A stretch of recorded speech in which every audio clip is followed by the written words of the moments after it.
I want you to try, listen to me. I want you to try to chase this little chicken. Oh, what do I gotta chase a chicken for? It's embarrassing, you know? First, because I said so. And second, because chicken chasing is how we always used to train in the old days. Yeah. You catch this thing, you can catch grease lightning. Ready? Yeah, well, I'd rather eat it than chase it. It ain't very mature, Listen, but if you say well, so. neither are you very mature. Now listen, get this thing. I'm a fighter, ain't a farmer. Come on, go on and get him. Get him. Come on, what's the matter with you? Because look, you guys know, we all know, every YouTuber knows DMCA strikes are BS, right? Yes. The complete BS. People are able to submit bad faith DMCA strikes on YouTube for no reason whatsoever. So Nintendo is no stranger to that. I'm retarded.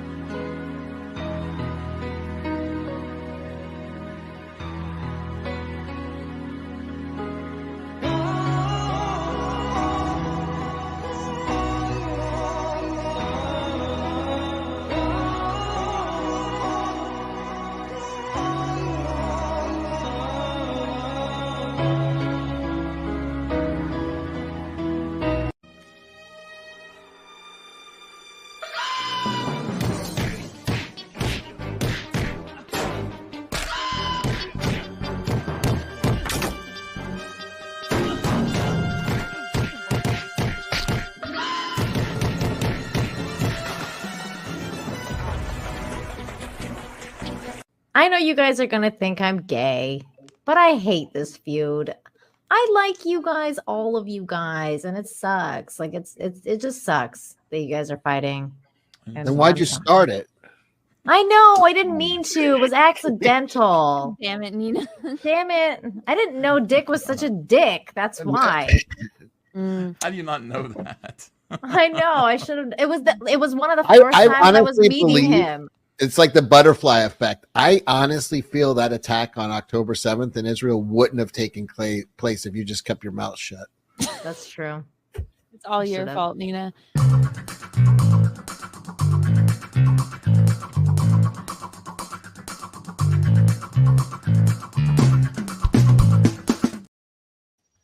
Hello, everybody. Welcome to Outlawed Apes. This is sort of the second episode of this new installment of which we've been doing here.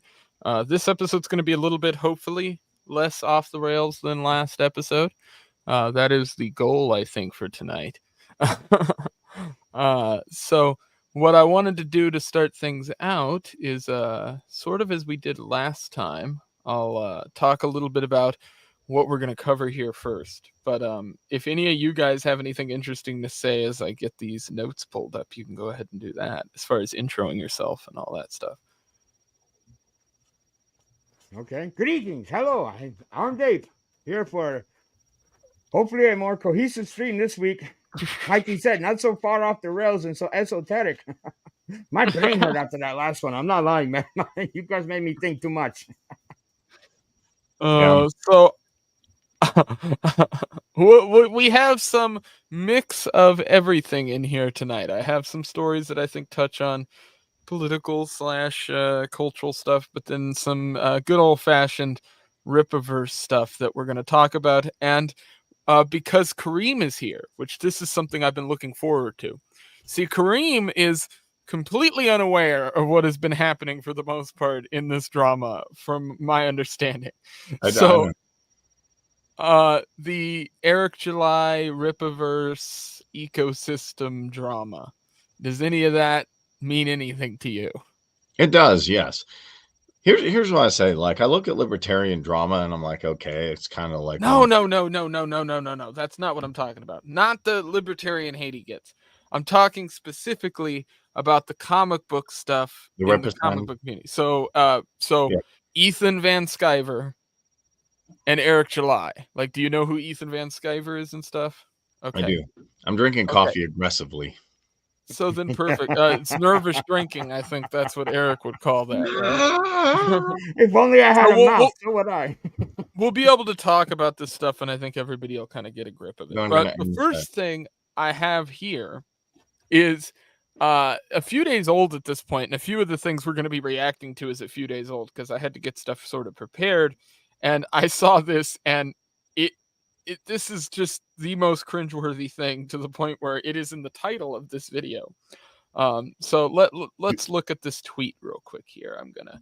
Dude, chicks like your hat, Leighton. They're like, that's a big eggplant. You're like, you know it. Like, I violate the NAP for that ass. I'm gonna kick Kareem in the chat.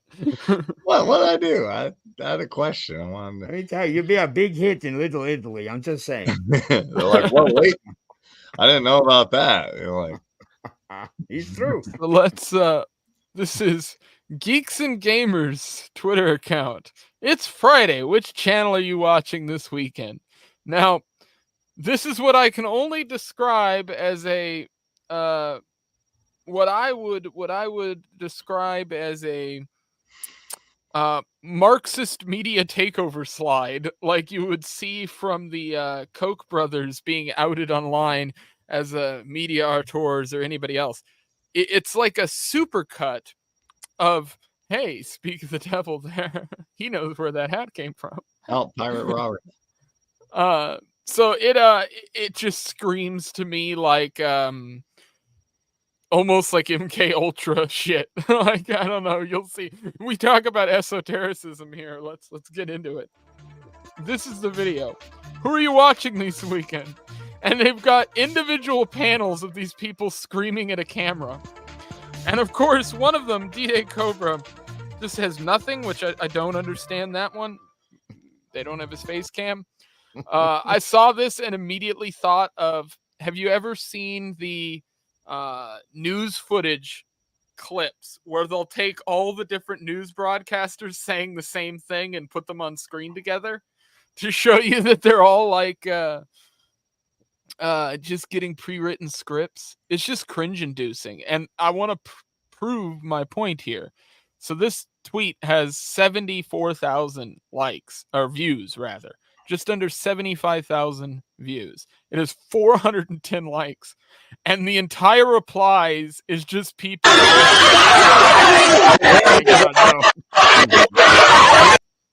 Absolute chaos. The replies are just everybody shitting on them. There's a handful of good ones here. That's a collage of the actual fetid anus of YouTube. Josiah looks like he's yelling at a Starbucks employee for not adding his extra shot of espresso. I'm watching myself stream FF. This is Lofty Pixels, hashtag block Lofty. Star Wars is dead. MCU is dead. This guy just repeats it all over. There, you're all caught up in these channels. I mean, it's just every other tweet here is somebody shitting on them. Yeah. None. I don't have time for that. Ain't nobody got time for that. None of them.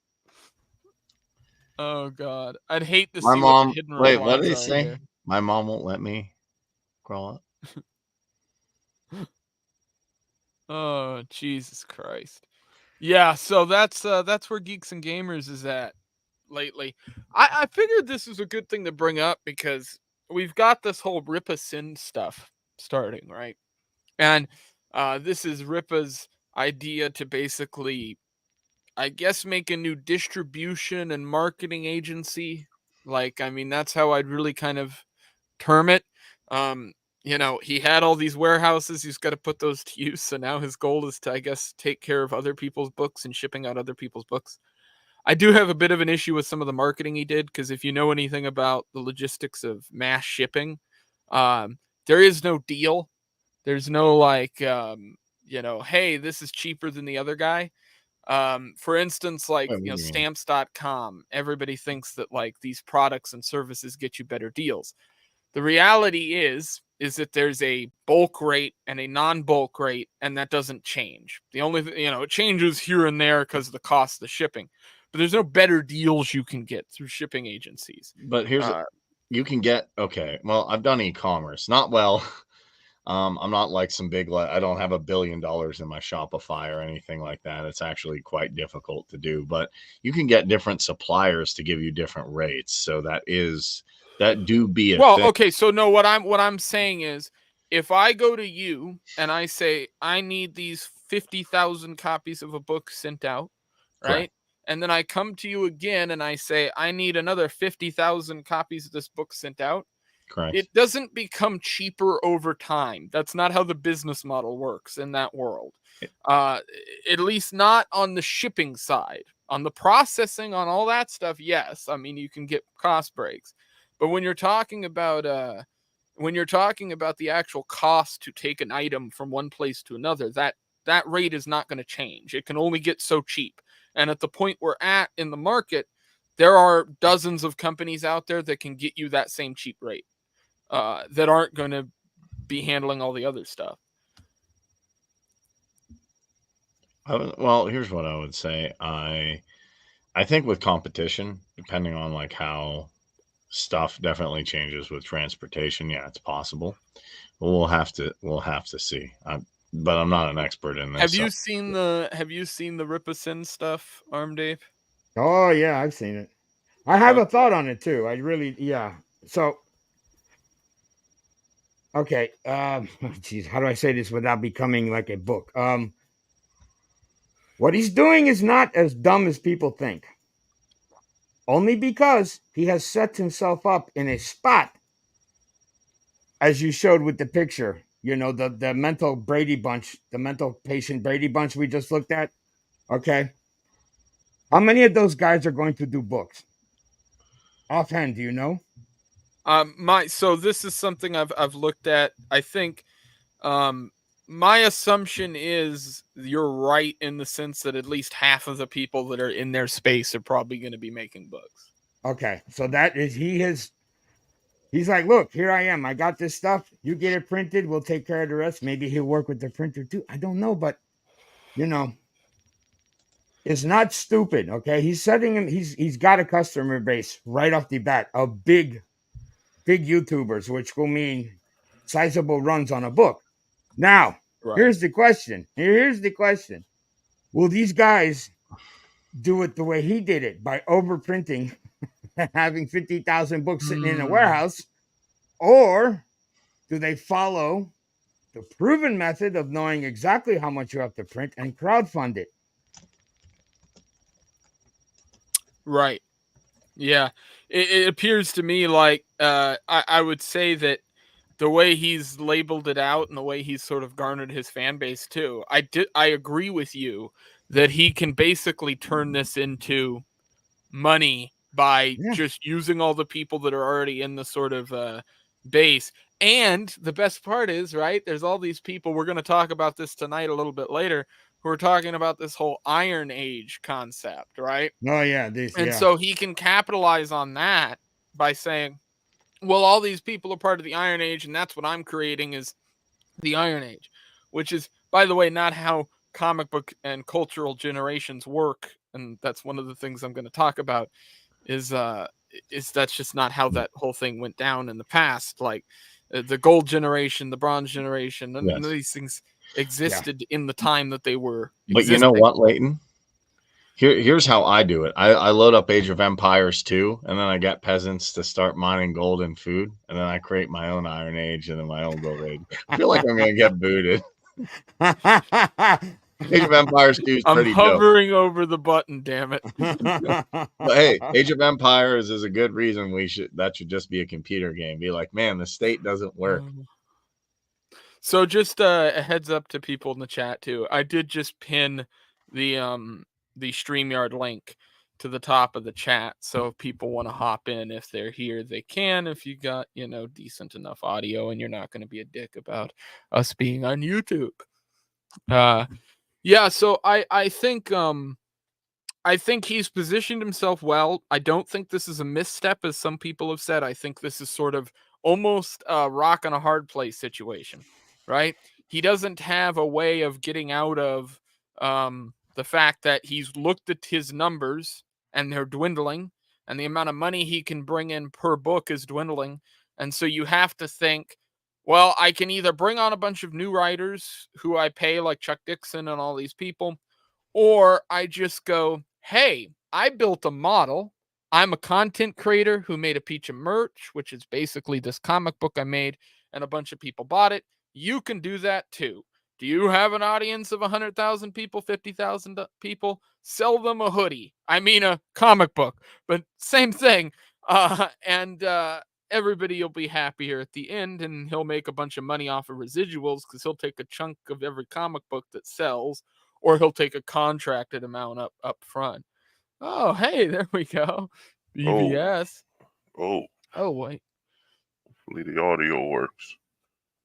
Check what's going on, man. My bad. Let me get the screen thing. The man himself, man. I'm with the Alaskan, man. I could hear the sound of the cold wind. Yeah.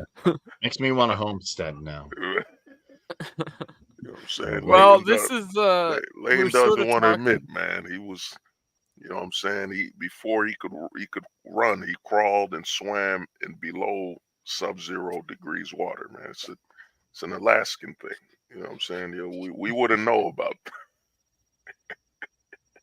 that. Joe Vogler didn't die. Leighton's Joe Vogler. And Jesus, Alex no, Jones this is not a Bill Hicks, Alex Jones shit. Get that out of here. What do I do? How do I know you're not Joe Vogler? Where'd he go? BVS is still here. I don't know why it doesn't let me have his little let me do the thing. I don't know why it's doing that. Screenshot. I don't know. Yeah. The audio's good. Just checking because I got a new headphone. No, we can hear you when you disappear off camera. It just doesn't show your thing. I don't know why. Oh. I'm not I mean, this is what we call the discrimination to Alaskans, man. Yeah. Leighton doesn't believe in the metaphysical, though. So, see? There's ghosts now. Maybe when you do it again, I can try to figure out how to do it. I don't know. It's weird. Let me turn your audio off for 1 second, or turn your video off for 1 second, and I'll try to do it real quick because I want to know why that's not working. Add to stage. No, I don't know why that's not working, and I can't really mess with it right now, so that's weird. But we can still hear you. We just can't see you. Man, things happen, man. You're Alaskan, man. This is what. Yeah, always something. Yeah, so I don't know. I think the rippaerse thing is sort of a good thing for him because he doesn't have much of another choice. He has to basically profit off of other people's stuff because he can't continue to make the same amount of money with his stuff. Well, he can't afford to run a warehouse without it. So that's right, that too. Two of them, I think, or something. Yeah. I think, dude. You know what funny thing is, man? I contacted Eric when Isom 1 launched, man.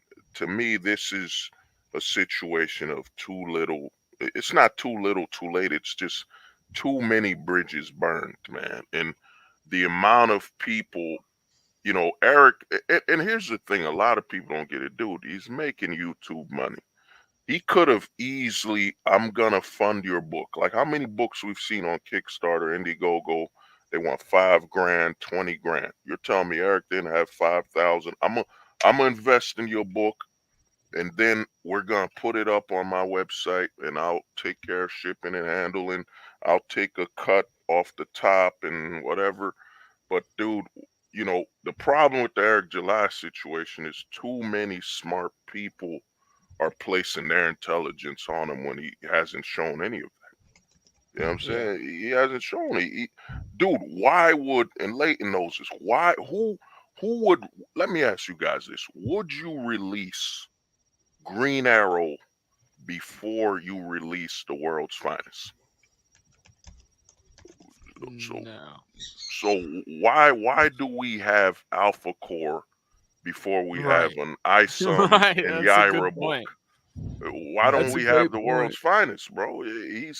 Eric, to me, his ego is bigger than anything, man. You know, he does whatever he wants. Because when Alpha Core was announced, it's like, dude, who wants super powered D-list characters that are just some cops? Right. Yeah, you know, like it's just generic. And I think that's probably what he asked for when he asked people to put it together. But I mean, you made it so generic that the artwork in some of your comic books are 3D assets that were just copied and pasted. Like, so you went too generic, my dude. You can't turn back. Well, I mean, look at the model. I mean, his whole model is like, he like looks at the crowdfunders, and the crowdfunders are 90% of the time always late. Okay. He says, I'm not going to be late. My book will not be late. I will have this book ready to go when I start selling it. That was his business plan. And he did great right out of the gate, man. You paid the money, you got the book. Bang, like this. Okay. That's his business model. You have to, when you're guessing what you're going to sell, it's not a great business model, Well, I mean, bro, what you're saying is look at what he did to the secondary market. Like, I've never, one thing I say, man, I've been following Kickstarter since it, came out. Eric's the first guy out of all the YouTuber guys. I remember, I think, what's his name? Zach Comics Matter had a little camera, like a little coverage from his lawsuit with Mark Wade, and a little coverage from his money raise. EVS had a little coverage from Cyberfrog, but none of them hit mainstream like I somewhere. He was in Fox News, whether he's connected or not, but he was all over the news, Medium, New York Times. This is the only guy that's done it. But what's happened is, bro, he's turned against it all. When I saw him underprice the secondary market because he was jealous they were making more money. For example, if Leighton bought ISOM for $35 and sold it for like $250, you as a comic book creator would be hyped, like, oh my God, people want it, to the point where they'll pay more money. Eric's mind was, yo, how come Leighton making $250? That should be me. Then ISOM comes with a aluminum. Well, and this is right into what I talk about, where I say that Eric July has a very basic understanding of these free market sort of libertarian principles, and so he tries to apply that.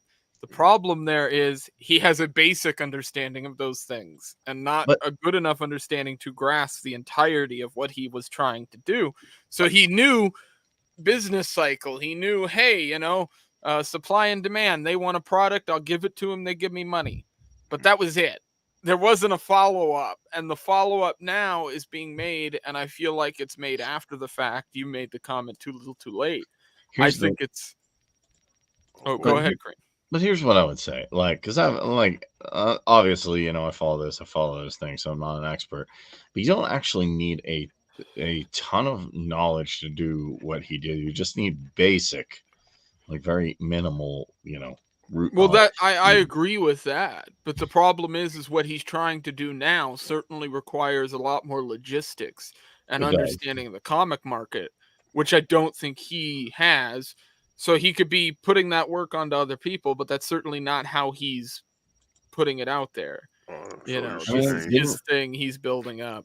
And that was sort of my issue with the early stuff, was that I felt like he was, again, how much of that first comic of ISOM did he write? Did he put together?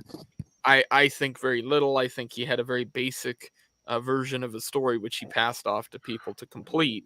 And I think that's evident in the way that the work sort of jostles back and forth, the dialogue and things like that.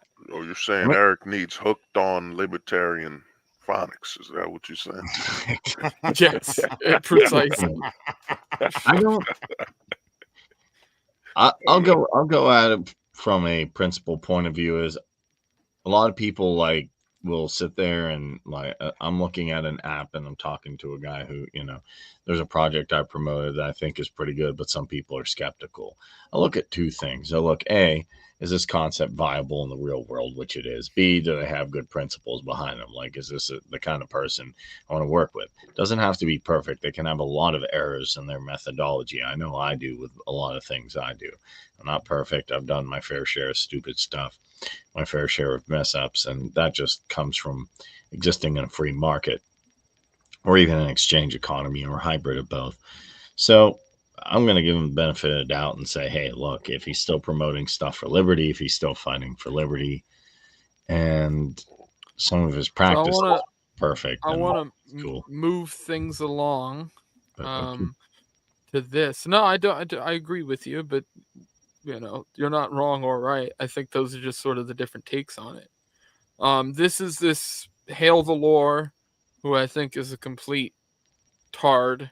We're not far enough in this stream for me to use the full word. Hard truth, East Advanced Skyver, Iron Age is the era we are in. With creatives in all genres, Comicsgate is within the era. It's not the other way around. And Comicsgate, even the most prominent name / Brandon Comics, it's the rippaerse. Get help, stop it. So this was EVS's response, which I think is perfect. Literally 0 people refer to the Iron Age except for those who hope to benefit from it. I'm sorry. Yeah, so this is sort of my issue with the whole concept behind the Iron Age in general, is that it doesn't, this isn't how ages worked. And I want to be very clear here. When people refer to the Bronze Age of comic books or the Golden Age or all these different things, terms you'll hear thrown around, and there's some wily ones too that came way after the fact in the 90s and 2000s. But these things came after those eras in comics, right? They were marketing terms for the most part that were used by comic sellers, and didn't really have anything to do with comic books themselves. These weren't terms that were really used by professionals.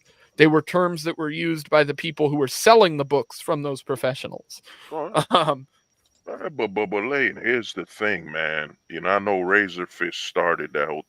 This is what I've come to learn. A lot of these YouTuber critics, whatever, they operate on I'm the chosen one, man.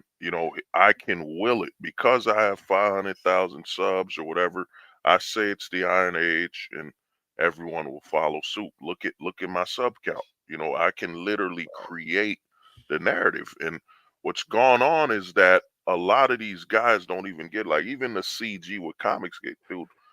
Comicsgate in the indie verse of comics is probably I'd say like a pond. It's a pond compared to the indie comics as a whole. Like, there are indie guys on Kickstarter making hundreds of thousands or selling big fan base that don't know nothing about CG. The narrative that CG encompasses all of indie, it's a lie, man. You know what I'm saying? Indie comics were already popular and carried Kickstarter before CG, before before Ethan Van Sciver ever dropped the book. There were already books on Kickstarter making their money.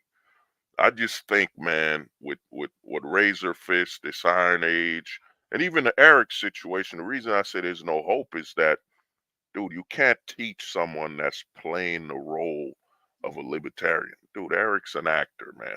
He's an actor, and he sees libertarians, and he's like, I ran for Obama. I supported the Dems for years. Man, what is a libertarian? Okay, I'm gonna just go extreme. I'm 100% this and that. I'm gonna yell at roads, and then you know what I mean. And to me, he fit the mold because if you look at the nerd sphere, the comic sector, the only guy I think that was there was Black Nerd. I don't know if y'all know the Black Nerd, the dude who he's like a black dude, looks like Steve Urkel. He's very That name calm. sounds familiar. You never saw the Black Nerd? He's like all over YouTube, bro. He covers comics. He was calm. Then Eric came in. I'm a loud black guy. I like comics, though I don't even show you what I'm reading or do a weekly. What's good to read this week? No, man. Here's the Infinity Gauntlet. I know the mainstream crap. I know what everybody knows. Hey, Leighton, did you ever read The Watchmen? Come on, man. Oh shit! It really is like it's unfortunate that it's like stuff that if the only thing you can recommend is stuff that comes from the mainstream, then you are absorbed into the mainstream. That's all you care about. If that's all you're reading, then I mean, I don't really give a fuck about your opinion. Like at that point, Wait, Leighton, you never read X-Men? That's a I very did, but unknown. I That's a think the very point unknown is book. like if I'm gonna recommend something to somebody in the modern day now, it's not gonna be something old anyway, because they're gonna have to find it. Um, Well, it's to me, you had what is it? I saw a video. They're saying Indy's dead, dude. Indy is dominating. It's just a lot of the guys talking about comics. They're dinosaurs, man. They talk from a prehistoric perspective, dude. The digital retail was nothing like it is now in the 2000s. Like right. when you watch Gary Geeks and Gamers, you're like all their talking points are 1990, early 2000s. You know what I mean? For What a sure. pad doesn't exist. What is it? Webtoons, web comics never happened. Like their whole talking point. Like what was I forget that indie comic Image did. It was huge, man. It was about a space opera or something like that. Oh shit, I can't remember Saga, the name. Saga. Yes.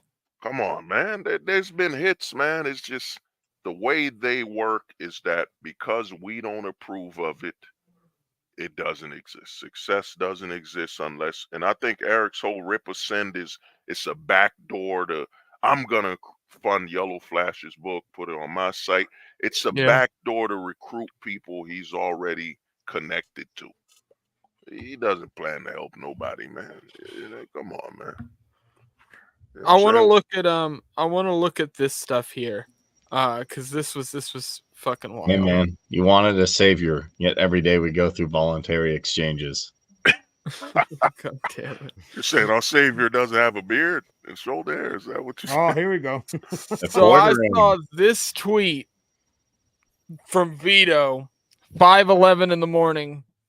The quartering says he plans to sue Ian Miles Chong for calling him a pedo, saying that these sorts of baseless accusations are horribly unethical and that he can't believe someone would resort to such baseless slander. Meanwhile, He does and it we every have day. a collection of the quartering's comments on other people.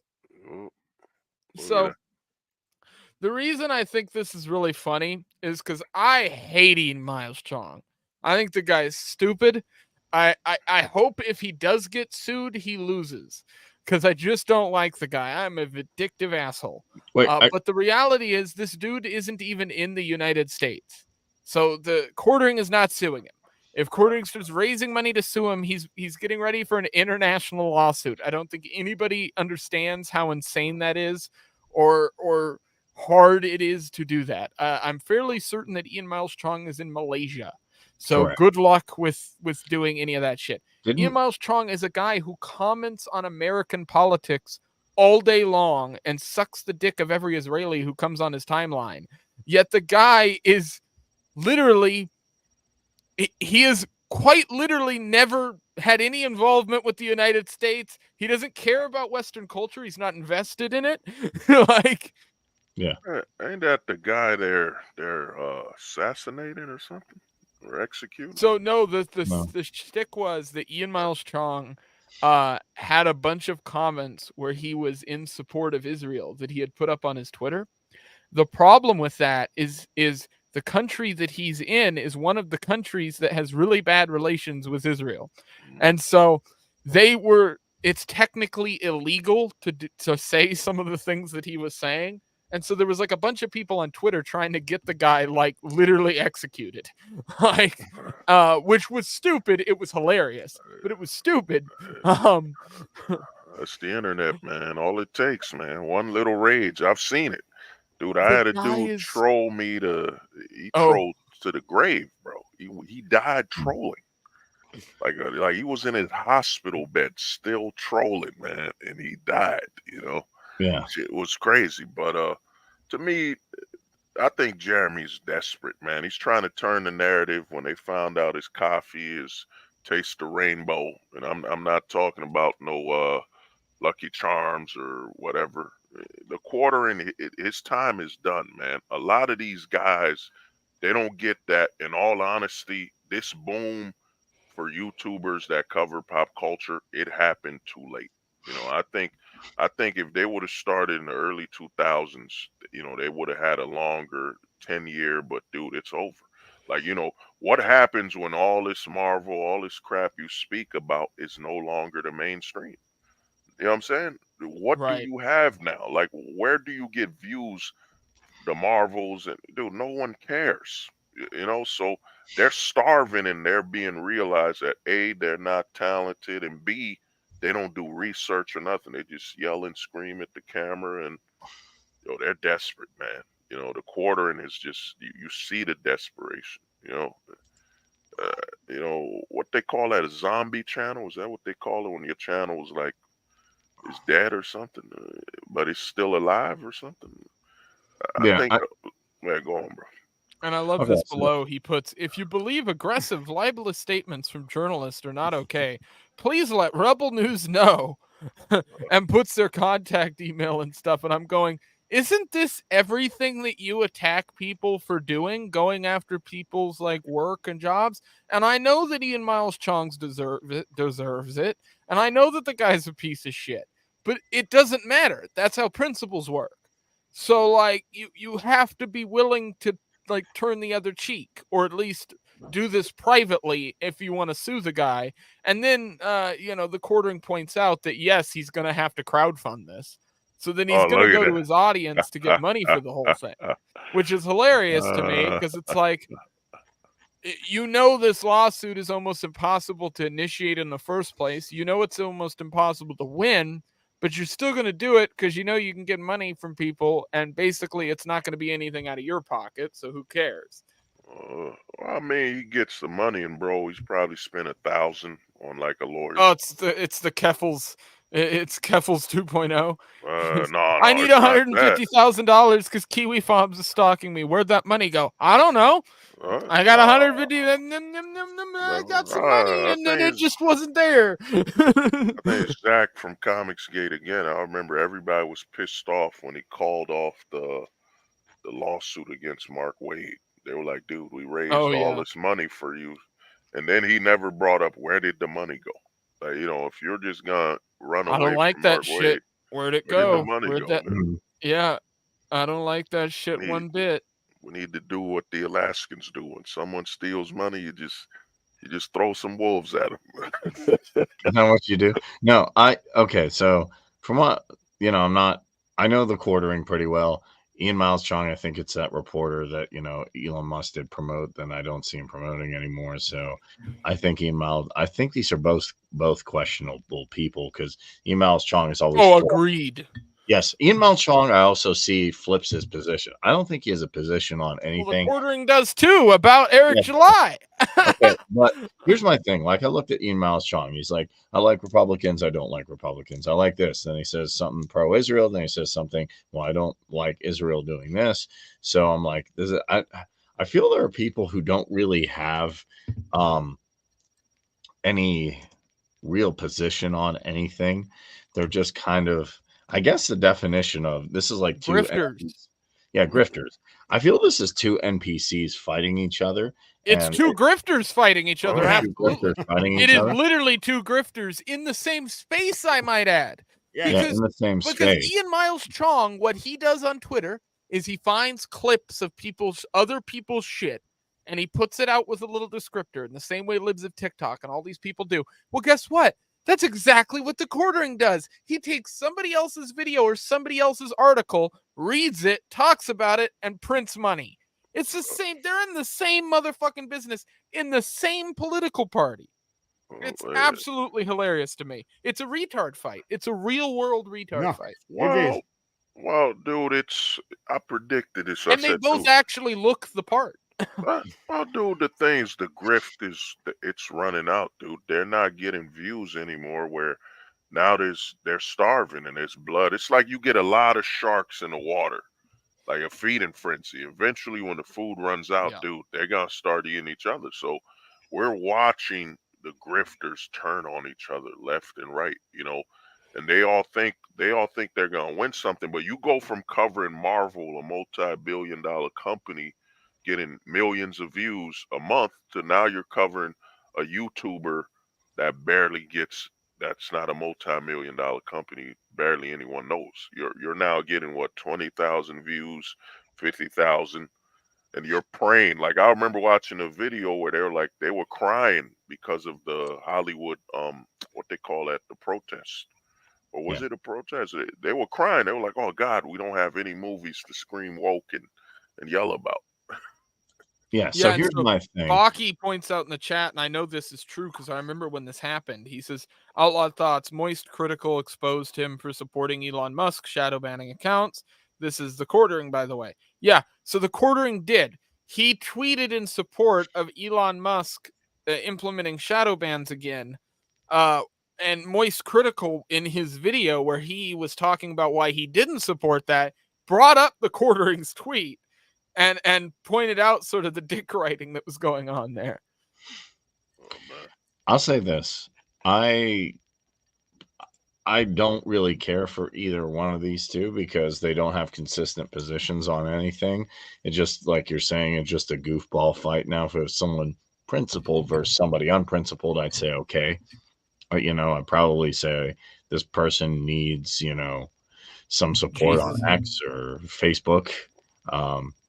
But I don't really have a dog in this fight. And I don't know what's going to happen to Ian Miles Chong because what he's doing actually is in where he's at highly illegal, which as a libertarian, I don't really care about. I'm actually all for do whatever you want, but you gotta be actually careful about what you do.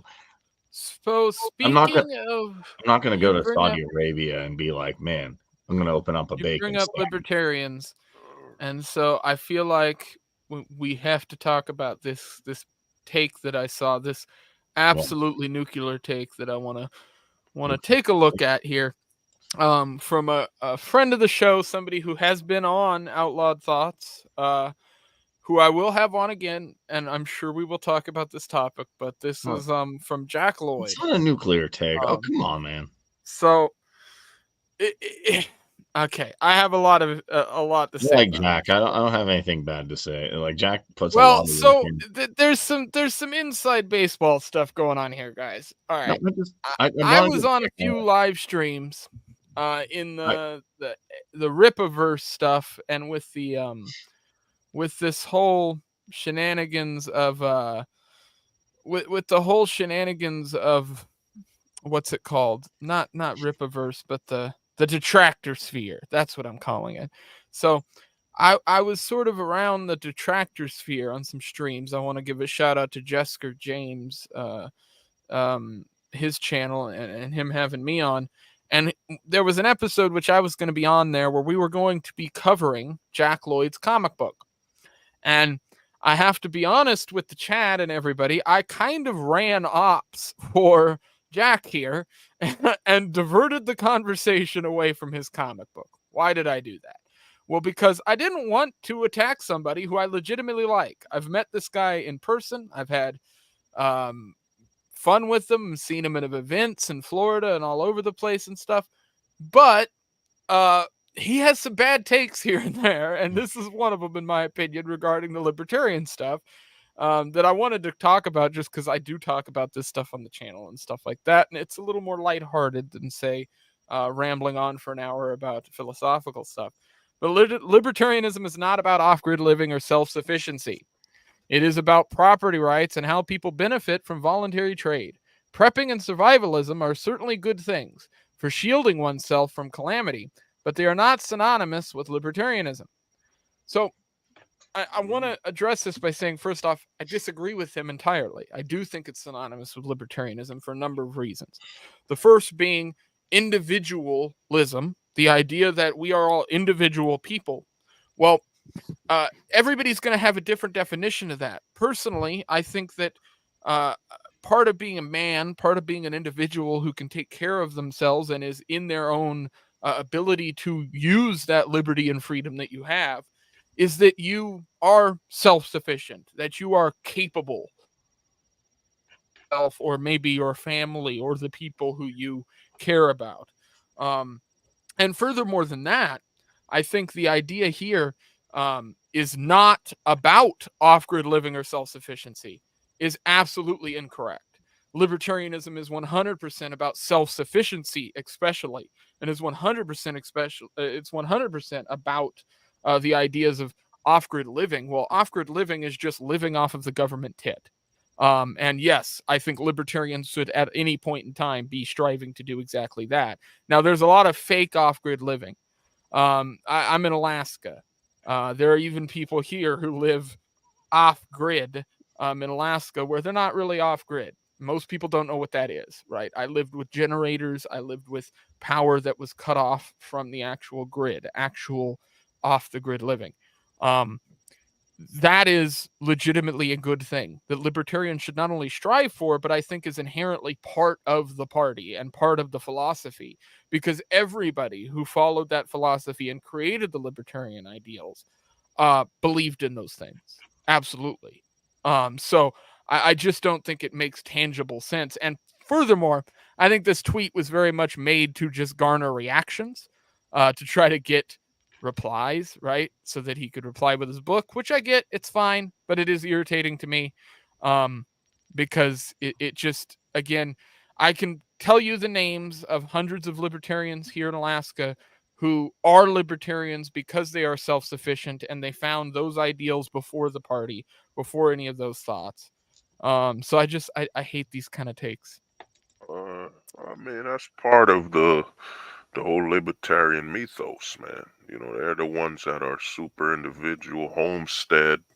You know what I mean? It's the old we build ourselves, keep ourselves up. You know, versus the Democrats, Republicans, which are so internal on the system, trying to find their situation and their base, while libertarians like, man, we can run with or without the government. You know what I mean?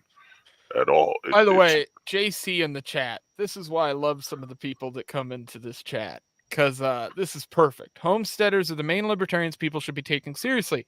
He says it's about property rights, but how is legitimate property acquired in the first place? By homesteading. So bringing up Alaska very much exists because of homesteading, right? Joe Vogler and some of the first people here who you would categorize as libertarian who got any kind of stuff done within politics. Dick Randolph certainly comes to mind here in the state, who became governor or senator, whatever. I might be mistaken on exactly his position. But regardless, these people certainly had homesteading in mind, because some of them were the ones who argued for the prolonging of homesteading acts here in Alaska. We had homesteading 10 years longer than any other state in the union. These are the people who walk the walk more than anyone else. Most libertarians are just talk. Yeah. And this is exactly the point I would make. Like, you go find me a homesteader and I'll prove to you that guy is doing things that are actually pro-liberty at far higher of a rate than somebody who's not.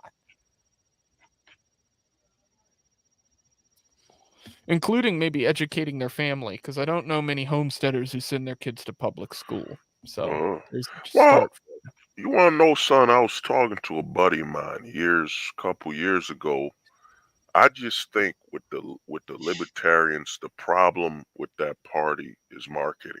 You know, the libertarians' marketing is so, you know, because when a buddy of mine told me what a libertarian is, I was like, dude, that should be like number one. Like, rappers should be everybody. Like, who wouldn't want that? But we've got like KRS-One and some people like that. But other than that, it's pretty, like, we don't have any of the.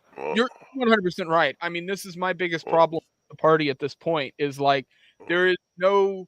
It's a bunch of old people in suits, or it's a bunch of young people in suits. There's no character to it. The debates and events that get put on camera are these pulled out plastic tables with cheap tablecloths thrown over top of them, and there's no character to anything. Like, it's very and I get the argument of, well, it's a young party and things are not really, you know, we don't have money and all this, but it's like, yeah, you know, only make those excuses for so long. Well, to me, the libertarians' advertisement ends up having the libertarians look like the you know, the shadow of the Republicans. Like, that's their cousin no one knows. Like, you know, it's like a libertarian shows up at the barbecue and you're like, what is that? You know what I'm saying? Well, I almost think too it's because the Republicans are so far off the handle as far as what they used to be, that there's no good gauge for it, you know. No one knows what they're looking at. I think it's the marketing, because you're like, dude, everything you stand for like it's marketing gold. Like, you know what I mean? Like, okay, of course, you know, the arms, rights for arms, but you want less government, you want more freedom, you want more, dude. Everything about a libertarian sounds 100% counterculture. But the way it's marketed, like you said, I spoke to a couple political pals at a bar once, and I'm like, it's marketed like they're just Republicans. You know, Yeah. the marketing is just horrendous. Then the people up front, you know, like I think the face is not, what's his name, man? He's older. His son, Ron Paul. What's Rand Rand Paul? Paul. No, he's out. He's out Yeah, of the picture. I He's mean, over with the Republicans now. you know, so it's that's usually So what the biggest this was face, the man. other political news I had, which was we can talk about what obviously Joe Biden sweeping the Democrat side, Trump sweeping the Republican side. We also had this happen like just a few days ago. So Trump won the Colorado ballot disqualification case at the Supreme Court. So that means, from my understanding, dude's on the ballot. Dude's won Super Tuesday and blown out all these states. So we are getting a repeat of Trump v. Biden. There's no saucy Californian like I predicted stepping in from the Democrat side. Dude, they might as well. What was that movie with the dead body? And it was dancing or something. Oh, Weekend at Bernie's? Yeah, dude, that's what Biden is. Did you Weekend see? at Bernie's Did you right now, see bro. Did you see the ad that they ran in Italy about Biden? Oh yeah. I'll play that. I'll bring that up. That's perfect. Dude. Yeah, they're walking around with a dead husk of a body. Like Biden is, but you know, a reverse idea I had is it's proof of how well the government runs that. They don't even need a president that's alive. He could be a senile, like, dude, Biden is literally proof that the government just, that's the puppet. We don't even need a thought. Yeah. You know what I'm saying? That's a funny thing. At a Walmart greeter, if you're too geriatric, they won't let you do it. So my answer was this: if we're running two geriatric candidates, whether you like them or not, shouldn't that be a sign that the federal government's completely useless? And I don't mean like cut this department. Like conservatives are like, Kareem, I agree with you. I'm like, okay. They're like, well, you know, what we'll do is we'll get this guy in this department, this guy in this department. We'll cut a little bit of this department, put a little bit here. You know, we'll rearrange some chairs. Then statism will magically work. I'm like, just get rid of it. They're like, no, we can't do that. My thing is actually, if we got rid of the federal government and state governments, I think America would be, and then just if you want local municipalities, fine, like pay somebody to, you know, do the trash and the snow and all that type of stuff. I'd be fine with that, but then nothing more than that. We don't need anything more than that. I fully believe we're capable of organizing and doing things better by ourselves than some bureaucrat in Washington. Well, I mean, the thing is this, man. You're gonna need some, you know, level of power and organization. But another thing, I think Biden is also a tool to pacify the fear. And you know, think about it. We went from war in Iraq, you know, Obama, all the bombs being dropped on the terrorists, and now we have this. If you play a comedic sound in the background of Biden, it's a joke. All the other countries are like, they're laughing. You know what I'm saying? So is Biden really not only just a puppet, but he's a tool to pacify the fear of our country as well? You know, Okay, they got so this bumbling idiot.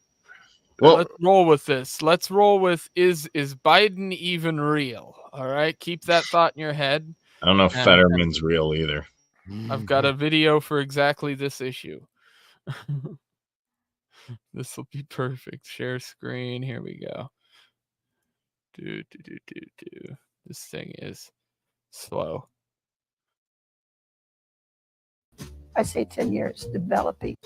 The math is the culmination of a lot of work that we did at CIA over a period of, I say 10 years developing that technology. It was a big challenge to come up with something that finally actually animated and worked to really fool a person closer than 3-4 feet from you. But we did. They learned the art We actually brought Hollywood back into our labs at one point to look at what we had done, and they were stunned.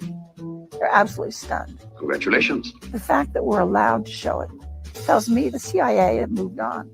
I don't know what they're doing. I shouldn't know. I'm dying to know, but I don't know. Relax. You'll get to see it all later on. So I'm proud to show people how good we got to that point and let them imagine. So what are they doing now? Jana Mendez retired from the CIA as chief of disguise after more than 25 years with the agency. When she left in 1993, the masks they were making could not be detected in a face-to-face conversation. These declassified photos show Mendez in disguise while meeting with President Bush in the early 90s. Although she was there to brief the president on the new CIA disguise program, nobody in the room knew she was wearing a mask until she removed it. Imagine the advances that have been made in the last 30 years.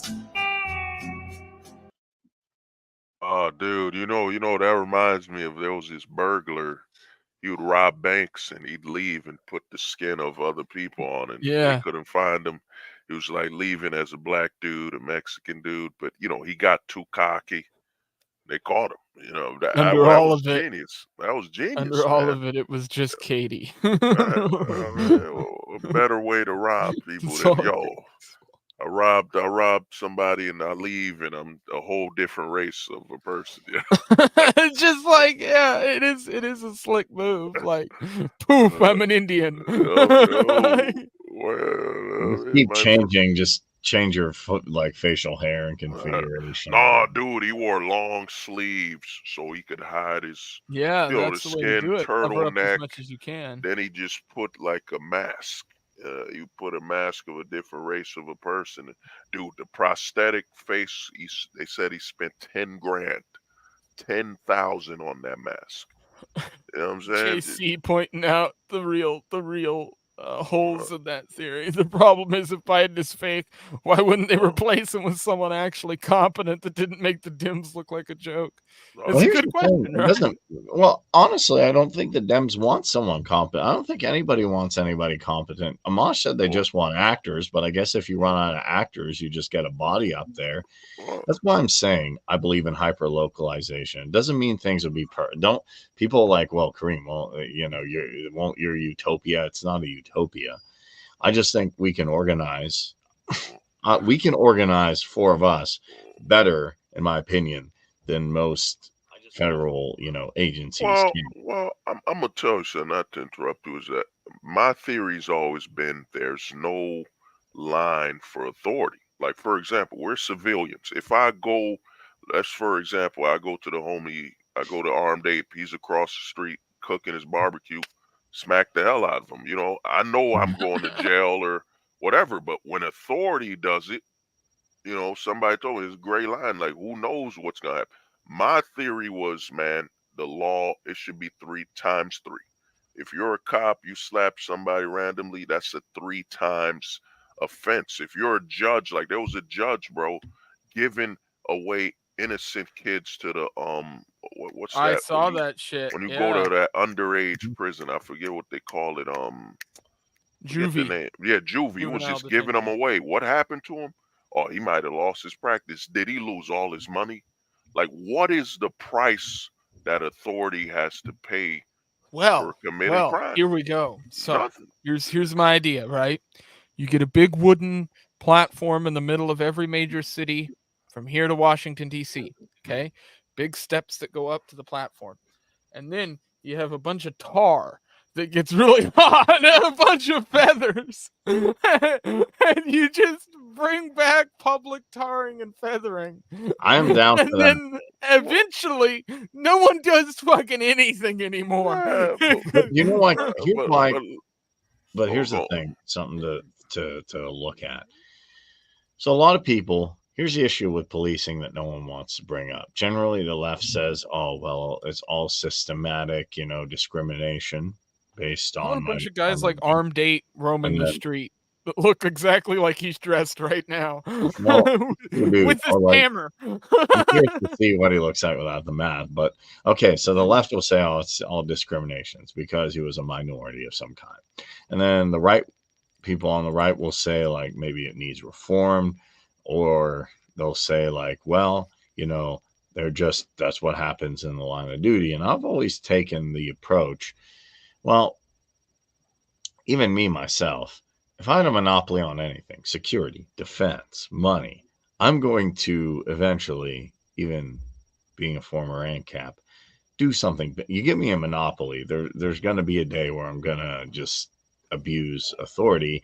And if I know I can abuse it regularly, well, why not, right? Because that's a strong feeling. You even saw that with COVID, where people are like, oh wow, I made someone wear a mask. I am Captain America. I have saved the world. Kind of like if you were one of a bunch of streamers in a certain nerd sphere, and then you started messaging female guests who went on to the platform you were a member of after they left to try to get in their pants, because you have more power than that person does because you're a member of the group.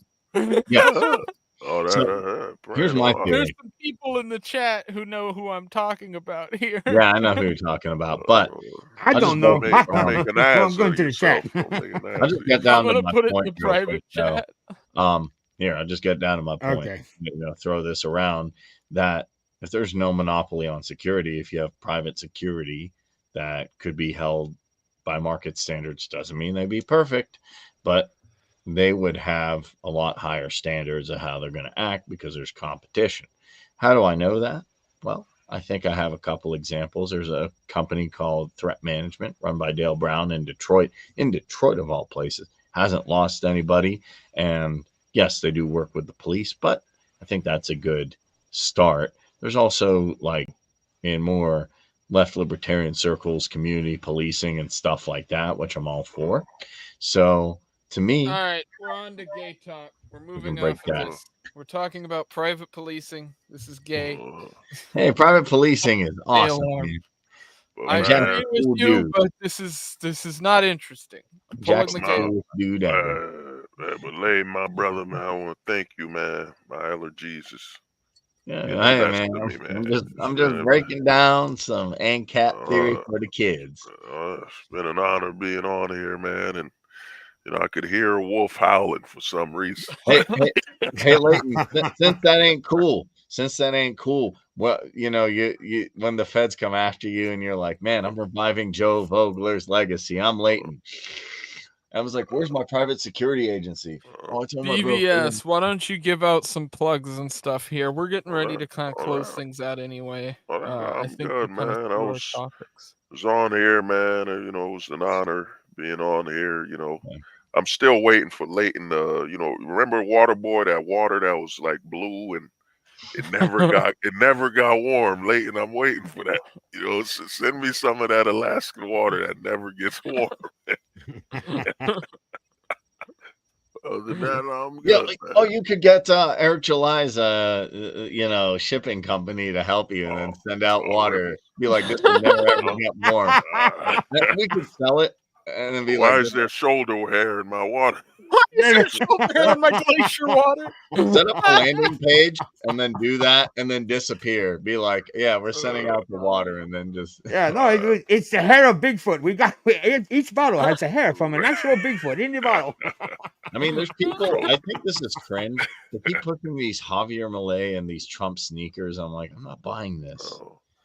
That's that's what Eric July needs to do. Ice up sneakers. He makes some bread, but I think, before I roll out, I think that lawsuit. I don't think Isom 3's ever coming out. No, not in the way that he would normally do it. I think, dude, the fact that he announced Horsemen before Isom 3, and he announced there's something else coming. I think, man, that ministry, took a bite out of crime. Remember them old McGruff commercials? Took a bite out of crime. Took a bite out of Eric, and he's like, dude, he's scared. Because my theory with the Isom thing is, dude, you're getting sued by a global ministry. Like, the guy in America, he's more scared of American politics. But a dude in Japan or like India, who's this Eric? Who cares? Like, finish him. You know what I mean? Yeah. We make him homeless. Like, take everything. So I think he you know, the ISA ministry globally spoke to him, and he saw the fear of God. You know, the fear of God isn't being sued by another American; it's being sued globally by other countries where we don't care. We'll bury you alive. You know what I'm Yeah, bunch of Saudi princes. saying? Man.